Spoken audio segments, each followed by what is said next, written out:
Chosen one, there is a kind of tired you have been carrying that is different from ordinary exhaustion. It is not the tired of someone who did too much. It is the tired of someone who held on through months, maybe years, of a season that kept asking more of you than it was giving back. A season where you stayed honest when dishonesty would have been so much easier. Where you stayed faithful when every reason to stay faithful seemed to disappear one by one. Where you made the right choice in the dark, in the quiet, in the moments when no one was watching, and giving up had 100 good reasons behind it. You may have forgotten some of those moments. They happened in the ordinary fabric of your days, not in scenes that felt dramatic, not in moments where anything confirmed you were doing the right thing. They just felt like surviving. They just felt like one more day. But chosen one, what I need you to understand today is that those moments were not ordinary. They were the most important thing you did. Every great wisdom tradition across human history, from the ancient sacred texts to the lived testimony of every person who has ever been elevated through extraordinary difficulty, points to the same mechanism. The ones being prepared for something significant are first subjected to conditions that will reveal exactly who they are. Not announced, not explained, just lived. You were in that test, and you did not know it was a test. That was the whole point, because if you knew it was a test, it would have been a performance.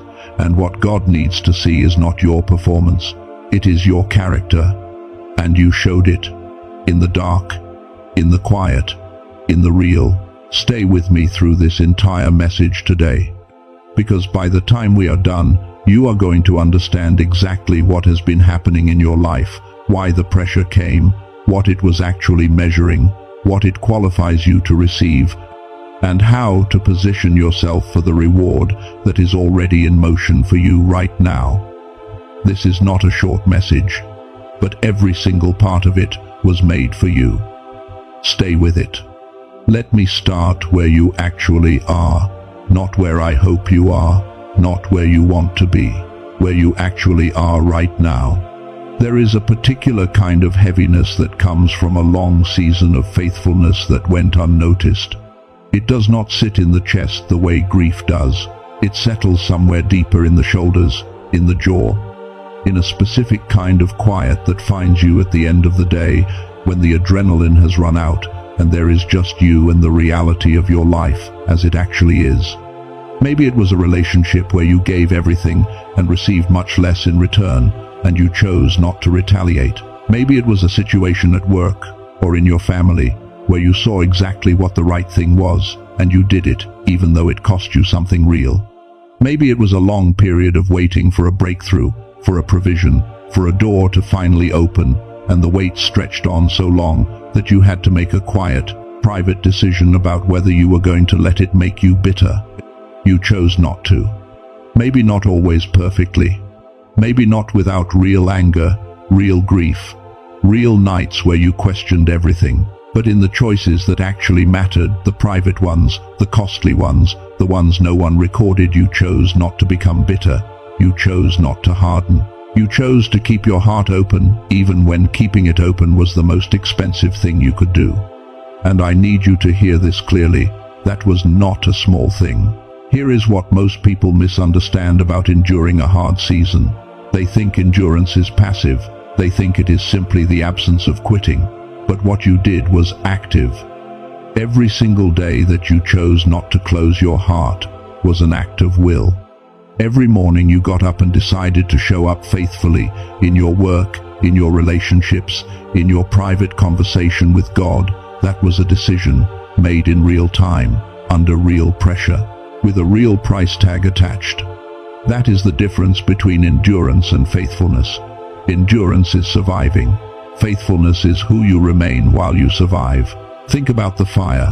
When raw metal goes into the refiner's fire, the fire does not destroy it. The fire has one purpose: to remove what was never truly part of the metal, the impurities, the things that clung to the surface but were never the real substance. And when the metal comes out, it is the same metal, but now it is pure. Now it is what it always was, without the things that had been obscuring it. Chosen one, the season you walked through was that fire, and the fire did not take what was real in you. It only removed what was never you, the fear of people's opinions, the need to perform for approval, the habits of a smaller version of yourself that had been built for survival rather than calling. All of it burned away. And what came through that fire, what you are right now, in this moment, is the real version of you. Not the version shaped by pressure, the version revealed by it. And that version, clear, refined, carrying nothing extra, is exactly who God has been preparing to receive what comes next. But I have not told you the most important part yet. Because the fire was not random. The fire had a designer. And the designer had a purpose that is far more specific, far more intentional than you have been able to see from inside it. Here is where I need you to stay with me very carefully. What you went through was not just difficulty that you handled well. It was a designed examination. And designed examinations are fundamentally different from ordinary hardship because they have specific criteria. They are not measuring how much pain you can absorb. They are measuring who you are when the conditions have been arranged to reveal exactly that. Think about Joseph. He was 17 years old when his brothers stripped the robe from his shoulders and threw him into a pit. Not strangers, his brothers, the people whose entire purpose was to protect him. And as he sat in that pit, listening to them negotiate a price for his life while they finished their meal, there was nothing in that moment that looked like preparation. There was nothing that looked like God working. There was just betrayal, just darkness, just the silence of heaven over something that made no sense. But the pit was not the end of the story. It was the first question of the examination. Over the next 13 years, the examination continued in different forms. In Potiphar's house, where Joseph served faithfully and was falsely accused. In prison, where he interpreted a dream for a man who promised to remember him and forgot him entirely. At every stage, the same question kept arriving in a different form. Not, will you perform correctly? But, who will you remain when remaining who you are costs you everything? Joseph never received a document that said, hold on for 13 years and you will be elevated to the second most powerful position in Egypt. He just lived it. And in living it, he chose again and again not to let the circumstances reshape his character. He kept serving faithfully in whatever environment he was placed. He kept his heart from closing. He kept believing that the dreams God gave him at 17 were still true, even when everything around him said otherwise. Chosen one, the shape of your examination was different from Joseph's. Your pit may have been a betrayal by someone you trusted completely. Your prison may have been a season where your calling went completely silent, or where the provision you needed never seemed to fully arrive, or where you watched other people's doors open while yours stayed shut. But the examination was the same one, and it had 3 specific questions at its core. The first question was this: when the relationship or the situation you trusted collapsed, did you let it close your heart? The second question was, when the door you believed was yours stayed shut, did you let it make you faithless? And the third question, the most important one, was, when no one was watching and compromise was available, did you take it? You answered all 3 correctly, not without doubt, not without pain, but correctly. Now I want to address something about what that long season cost your brain and your nervous system. Because there is a dimension to this that matters deeply for what comes next, and it is something that most people in spiritual conversations never talk about. Over 34 years of neuroscience research, a scientist named Dr. Robert Lake and his team at facilities working alongside MIT, Harvard, Princeton, Stanford, and Columbia documented something remarkable about the human brain. At birth, every human being naturally produces what scientists call gamma brainwaves, and gamma is extraordinary. Researchers describe it as the frequency associated with what they call the divine capacities of the mind. Extraordinary clarity, deep intuition, the ability to perceive patterns and connections that others completely miss. and what scientists at Princeton specifically identified as the flow state, the state where the right ideas arrive at the right time, where synchronicities happen, where what some call divine guidance feels not distant but immediate and clear. Children operate in full gamma naturally. It is why a child can absorb a language in months that takes an adult years. It is why creativity, wonder, and learning come so easily to them. But beginning around age 7 and accelerating significantly under the kind of sustained, prolonged pressure that extended seasons of trial create, the gamma frequency begins to go quiet. Dr. Lake's team called this the decline effect, and one of its primary drivers is exactly the kind of chronic tension you have been carrying, the hypervigilance of not knowing when the season will turn, the weight of staying faithful when faithfulness is expensive, the long, continuous toll of carrying something heavy without knowing how much further the road goes. Your brain paid a real price for what you endured, not a permanent one, but a real one that deserves to be addressed. Because what is coming for you requires you operating at your full frequency, your clarity fully restored, your intuition sharp, your God-given ability to sense divine movement fully active. The traditional path to restoring gamma requires $300 per hour in biofeedback therapy sessions with a specialist. Home biofeedback equipment costs close to $7,000. And while meditation is genuinely valuable, clinical research shows that meaningful shifts in brainwave frequency through meditation alone require months of consistent daily practice, which most people living real life with real responsibilities simply cannot sustain. What Dr. Robert Lake built after 34 years is different. He encoded the precise frequencies that clinical biofeedback uses to reactivate gamma into a 7-minute audio track. You put on headphones. You close your eyes. You listen. That is it. No expertise required. No equipment. No clearing a large block of time from your day. 7 minutes, and your brain begins moving back toward the frequency God built into you before the world began pressing it down. The product is called the Genius Song. Its standard price is $49, but because Dr. Lake wants this technology available to the people who genuinely need it, not only those who can afford premium programs for viewers of this specific message, it is available for $39. That price does not exist on Amazon, on any other platform, or anywhere else. It is exclusively available through the link I have placed in the description and the pinned comment below. With that $39, you also receive 4 additional resources at no extra cost. An audio track designed to help children activate their natural focus and confidence. The original classic book that the film The Secret drew its inspiration from, not an adaptation, the original, which is far more grounded and practical than the film suggested. Available for $20 on Amazon, but included here at no cost. A guided visualization taking you through the 4 major areas of your life.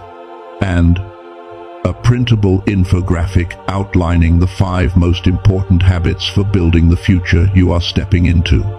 All of it comes with a 100% money-back guarantee, with no limits on how many times you listen before requesting a refund.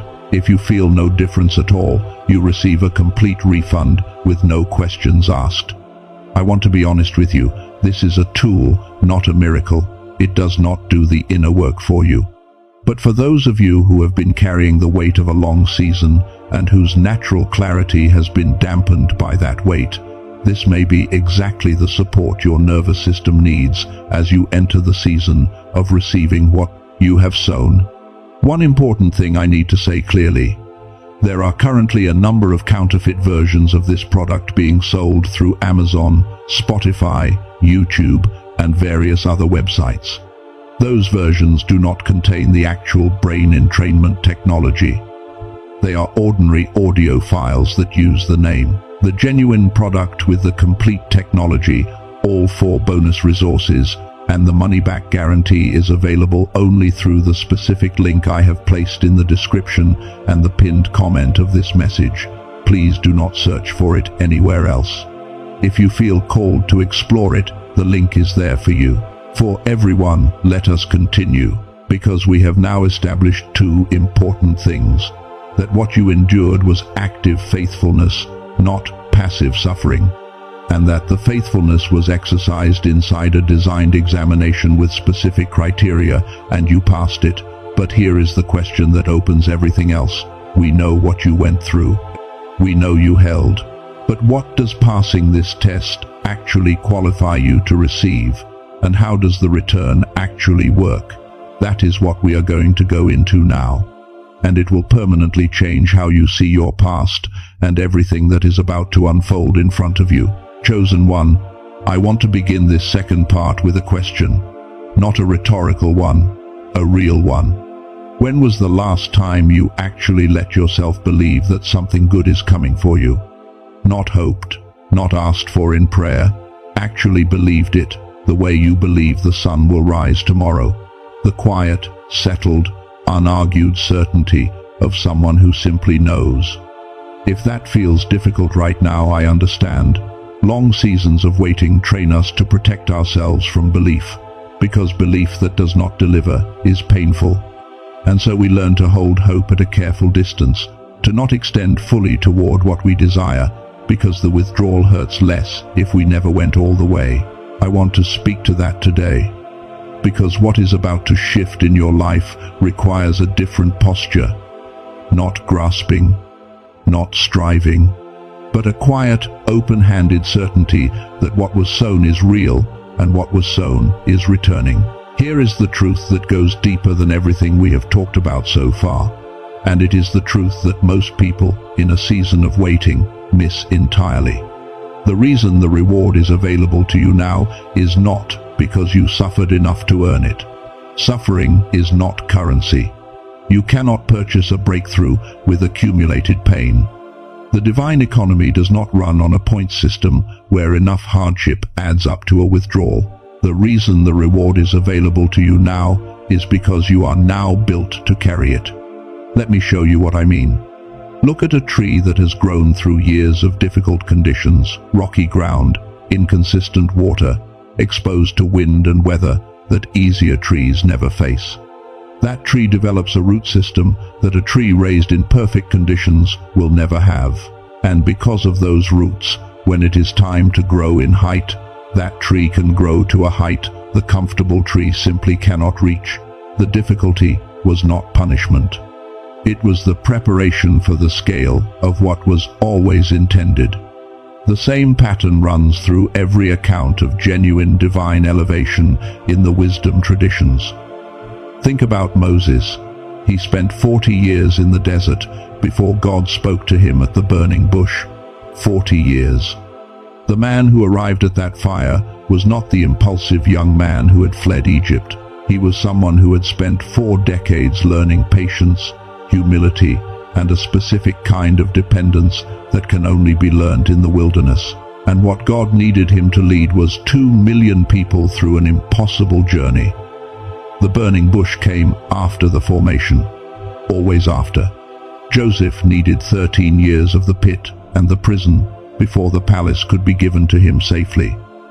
Not because God was slow, but because the man who needed to stand in that palace, the man who would have to hold enormous power without becoming corrupted by it, who would face the people who betrayed him and choose forgiveness instead of revenge, that man required 13 years of specific formation to exist. You cannot skip the formation and arrive at the destination. The destination requires the version of you that the formation produced. Chosen one, you were not held in this season because you were forgotten or overlooked.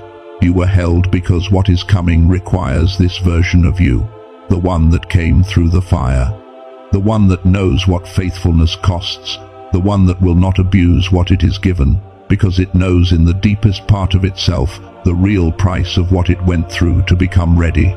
Now I want to speak directly to the voice inside you that is quietly saying, "But I am not sure I deserve this."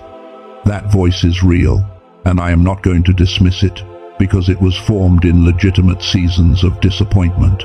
in moments when you extended hope and it came back empty, in prayers that fell into silence, in the quiet accumulation of promises that did not arrive on the timeline you expected. That voice is not wrong about your past experience, but it is wrong about your present reality. Here is what deserve actually means in the divine economy. It does not mean you earned this through performance. It never meant that. What it means is this: you are the person this was always meant for. Your specific history, your specific wounds, your specific formation, the exact character built in the exact fire you walked through. This was always yours. It was being kept for the version of you that could receive it without being destroyed by it, and carry it without being corrupted by it. You are that version now, and the final obstacle between you and the full receiving is allowing yourself to actually believe that. Now, I want to bring everything together, because what I am about to say is the deepest truth of this entire message. And if you let it land fully, not just hear it, but receive it, it will reframe everything you thought about your past and everything you see about your future. The reward is not coming. It is already in motion. Not as a comforting phrase, not spiritually vague. I mean, there is a mechanism, the same mechanism that runs through the whole of creation, documented in sacred texts and confirmed in the lived experience of every person who has ever been genuinely elevated, a law that says, what is sown in hiddenness, in faithfulness, without guarantee of return, does not disappear. It does not expire. It accumulates. Think about Job. He lost everything: his children, his health, his wealth. The people closest to him told him to simply give up and accept that God had abandoned him. And Job argued. He wrestled. He was honest, painfully, uncomfortably honest about how dark everything felt. He did not perform peace he did not have. But underneath all of it, through every argument and every question and every sleepless night, there was something in Job that would not let go. Not perfectly, not without anguish, but it held. And what finally broke the silence of heaven over Job's life was not a perfect prayer, not a correct theology, not a final demonstration of enough faith. It was the moment when Job, out of everything he had left, simply said, I do not understand, but I remain. That was enough. That was more than enough, because it was real. It was the truest thing a person can offer, not performance, but presence. Not achievement, but the honest, weary, costly choice to remain. And what followed for Job was not a small comfort. It was a restoration that was double what he had before, because what was sown in the dark, in the most costly kind of faithfulness, came back with the weight of everything it had gathered while it grew underground. Chosen one, think about what you actually sowed in the season you just walked through. Every moment you chose integrity, when compromise was available, that was a seed. Every moment you chose gentleness when hardness would have been completely understandable, that was a seed. Every act of faithfulness that no human eye witnessed, every prayer you spoke into apparent silence, every morning you got up and showed up when quitting had 100 good reasons behind it. Each of those was a seed placed into the ground of the unseen. And seeds in the ground do not announce themselves. They do not send updates. They germinate in the dark, at a pace that is completely outside of your management. And then one day the ground breaks open, and what emerges is not proportional to the size of the original seed. It is proportional to the time and the conditions under which it grew. You have been making deposits in the dark for a long time. The divine does not lose those. They do not expire on a shelf somewhere. They compound. And there is a moment when it all returns, not in a slow trickle, but in a measure that reflects the full weight of what was sown and how long it grew. I cannot tell you exactly when that moment arrives for you. That is not mine to tell. But I can tell you, with everything in me, the return is already in motion. It was set in motion the moment you made the choice to hold on, when holding on cost you something real. That moment, quiet, unwitnessed, unrewarded at the time that was when the harvest began. Here is how to carry yourself through the gap between right now and the full arriving of what is in motion. 3 things. The first is this: stop calling what you went through a failure.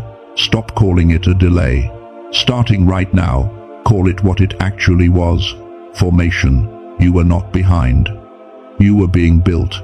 And the mind that holds the formation frame stays open to the harvest, while the mind that holds the failure frame keeps searching for evidence of its own inadequacy. The second thing is to keep moving forward in small, faithful ways, not striving, not trying to manufacture what needs to arrive naturally. The harvest does not need your force, it needs your presence. Stay in motion. Keep doing the next right thing in the next small situation that is in front of you. That is not performance, that is alignment. You are keeping yourself in the frequency of what is already in motion toward you. And the third thing, and this is something I want you to carry into your daily life, speak the truth of who you are, out loud. Not as a positive affirmation you are trying to convince yourself of, but as the simple statement of what the fire already revealed. You are the one who held. You are the spiritual warrior who did not collapse under sustained pressure. You are the cycle breaker who refused to carry forward the bitterness and retaliation that would have been so understandable. You are the wounded healer, the one whose pain is in the process of becoming medicine for people who will need exactly what you now carry. Speak that, not once, regularly, because what you speak in the quiet shapes the frequency you carry, and the frequency you carry is what the harvest recognizes and moves toward. Before we close today, I want to do something with you. Not for you, with you. I want to speak over your life, and I want you to receive it. Not just hear it, receive it. Wherever you are right now, just breathe for a moment. That is all. Just be present. Just let your shoulders settle slightly. You do not need to do anything else. Just receive. God, we come before you with gratitude, not the generic kind, the specific kind.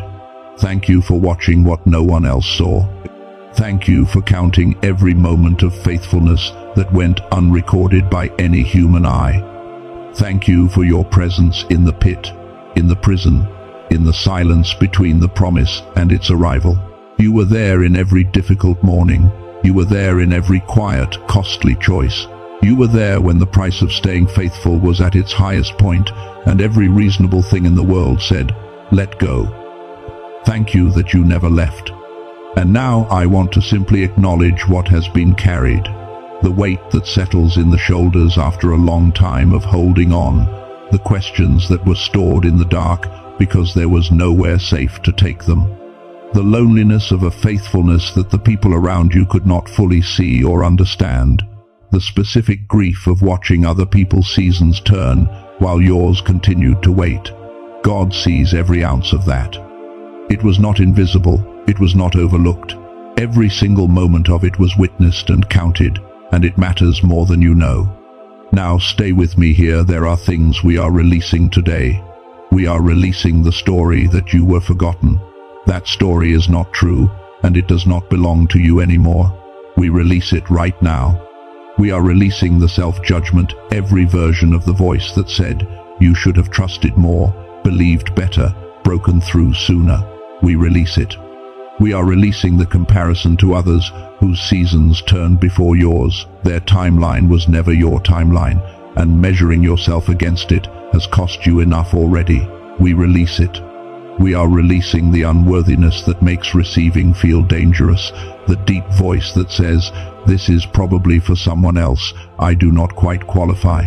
That voice does not have authority in this moment. We release it. And we are releasing the version of you that was built for survival, the guarded version, the defended version, the one that learned to keep hope at a careful distance. That version served you well and kept you safe. But the fire already revealed what is underneath it, and what is underneath it is what is stepping forward now. Now we activate. We call forth the full version of who you are, the one the fire revealed, the one that was always there beneath the protective layers and the survival strategies. We call forth your clarity. We call forth your deep, God-given intuition, the ability to sense what is real and what is coming and what is genuinely yours. We call forth the divine connections that have been held in reserve for this version of you, the right people, the right partnerships, the relationships that carry a frequency that matches what you now carry. We activate the doors that were held closed until the right version of you arrived to walk through them. We open them now. We speak protection over what is rising. We cover the harvest from the pattern of self-sabotage that surfaces right at the threshold of breakthrough, the part that gets frightened by good things and finds a way to push them away before they can be taken. We ask for protection from premature exposure, from voices that will try to minimize what is happening, from every distraction that arrives in the precise moment of receiving. What has been sown, let nothing uproot it now. And now we declare, not as a wish, not as a request, as the statement of what is already true. I am a chosen one. I passed the test. I am not the version that the pressure tried to produce. I am the version that the fire revealed. I am the one who held, when holding, cost everything. I am the spiritual warrior who did not fall under sustained pressure. I am the cycle breaker who ended what was not mine to carry forward. I am the wounded healer whose pain is becoming medicine. I am built for what is coming. I receive it now not because I performed it into existence, but because I became it faithfully. The test is finished. The return is in motion. My hands are open and I receive. It is done. It is sealed. We receive it. Amen. Take a breath. Let that settle for a moment. If something in this message found you today, if it named something you have been quietly carrying, or confirmed something you have been sensing but were not quite ready to fully believe, I want to ask you to do one thing. Type the word faithful in the comments right now. Just that word. It is a declaration for yourself, and it lets the community of chosen ones who gather in this space know that you were here today and that you received something. And if someone came to your mind during this message, someone who is in the middle of a long test right now, someone who is tired, someone who needs to hear that what they are walking through is formation and not abandonment, please share this with them. That act of reaching towards someone else is its own form of faithfulness, and it matters. For those who feel called to explore the 7-minute brain activation ritual I mentioned in the first part of this message, the link with the exclusive pricing and all 4 bonus resources is in the description and the pinned comment below. Remember, the genuine product with the complete technology is only available through that specific link. Go well, chosen one. The harvest is not coming, it is already in motion, and everything you planted in the dark is about to break through into the light.